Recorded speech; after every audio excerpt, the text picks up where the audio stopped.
তথ্য প্রমাণ লোপাটের অভিযোগ তোলেন বিরোধীরা বারবার, সেই সারদা মামলা তুলেন। আবার তিনি এই সন্দেশখালী ঘটনার যে আক্রান্ত, সেটা আবার তিনি কী বলবেন? দেখুন, আমরা তো একটা সময় দেখেছিলাম যে আমাদের বর্তমান যিনি ডিজি আছেন তাকে সেই সময় তিনি নগরপাল ছিলেন, সেই সময় তাকেও এই ধরনের একটা আওয়াজ উঠেছিল তিনিও নাকি অ্যারেস্ট হয়ে যাবে, সেই জন্য তিনি আত্মগোপন করেছিলেন। পরবর্তীতে তিনি আগে সিপি পদ থেকে সরিয়ে একটা দায়িত্বে দিয়েছিলেন, এখন আবার ডিজি পদে নিয়ে এসছেন। ডিজি পদে নিয়ে আসা নিয়ে অনেক প্রশ্ন আছে যে যার নামে এই ধরনের অভিযোগ আছে, সত্য প্রমাণ করবে কোর্ট, আমি সত্যতা প্রমাণের কেউ নয়, তো যার নামে এই ধরনের মারাত্মক অভিযোগ আছে স্বাভাবিকভাবে তাদেরকে কিন্তু এই ধরনের পদে বসানোটা সমীচীন না। তো মমতা ব্যানার্জি সরকার কি করতে চাইছেন না করতে চাইছেন, কিন্তু বাংলার মানুষ বুঝতে পারছে একটা পুলিশ স্টেট কায়েম করার চেষ্টা করছে, যেটা মোটেও কাম্য নয়। তো সন্দেশখালী ঘটনার একটা প্রমাণ পেয়ে যাচ্ছি আমরা যে ঘটনার প্রায় 48 ঘন্টা পরে ডিজির কোনো পক্ষ থেকে কোনো আমরা মেসেজ পাচ্ছি জনমানুষ আমরা, তাহলে এটা থেকে বোঝা যাচ্ছে যে মমতা ব্যানার্জি তার মনের মতো লক্ষ্যে ডিজি করেছে, তার মানে পুলিশ রাষ্ট্র কায়েম করার জন্যই। সন্দেশখালী নিয়ে জরুরি বৈঠকের পরেই স্বরাষ্ট্র সচিব এবং ডিজিকে জরুরি তলব রাজ্যপালের, কী হবে এতে?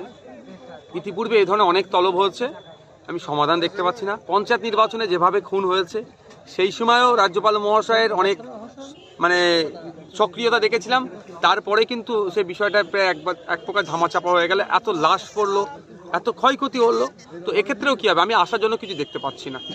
শুধু শাহজাহান নয়, যারা যুক্ত ছিল ওপর হামলাকারী কেউ এখনো গ্রেপ্তার হয়নি এখনো পর্যন্ত। ব্যাপারটা হচ্ছে দেখুন, যারা হামলা করেছে তারা তো পূর্ব পরিকল্পিত একটা হামলা, একটা অর্গানাইজ ওয়েতে করেছে। যারা হামলা করেছে তারা ভোটের সময় ভোট লুট করেন, তারাই ভোটের সময় গণতন্ত্রকে বিপন্ন করে। সুতরাং তারা যদি অ্যারেস্ট হয়ে যায়, সামনে লোকসভা নির্বাচন আসছে, গ্যারেজ হয়ে গেলে তাহলে এই সন্দেশখালী, হিঙ্গলগঞ্জ তথা দক্ষিণ 24 পরগনা এবং ইভেন ডায়মন্ড হারবার পর্যন্ত গিয়ে যারা ভোট লুট করে সেটা হয়তো হবে না, তারপরে এরা পরাজিত হবে। সেই জন্য এরা হলো হচ্ছে অ্যাসেট, ওদের স্ট্রাইগার। তো স্ট্রাইগার গিয়ে যদি এরা জেলের মধ্যে রেখে দেয় তাহলে ক্যারাম বোর্ড খেলবে কে এদের হয়ে? সুতরাং এরা ওই জন্য অ্যারেস্ট করছে না।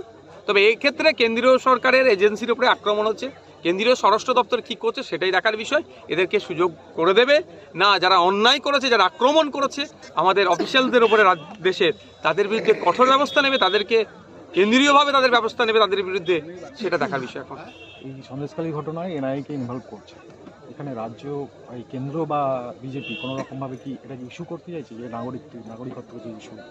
দেখুন, নাগরিকত্ব ইস্যু নিয়ে অনেকভাবে করেছে, অনেক কিছু করেছে, সিএর ভয় দেখিয়েছে, আলটিমেট দিনের শেষে ওরাই ফেলিওর হয়েছে।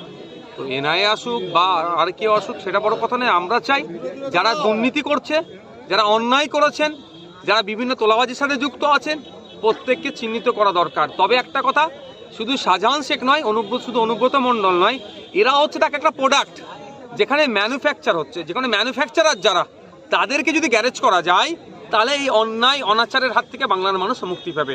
অন্যথায় কালকে এরা আবার এই ধরনের শাহজাহান তৈরি করে নেবে, কালকে এরা শশাঙ্ক আগামী দিনে তৈরি করে নেবে, আগামীতে এরা আবার অনুব্রতকে তৈরি করে নেবে।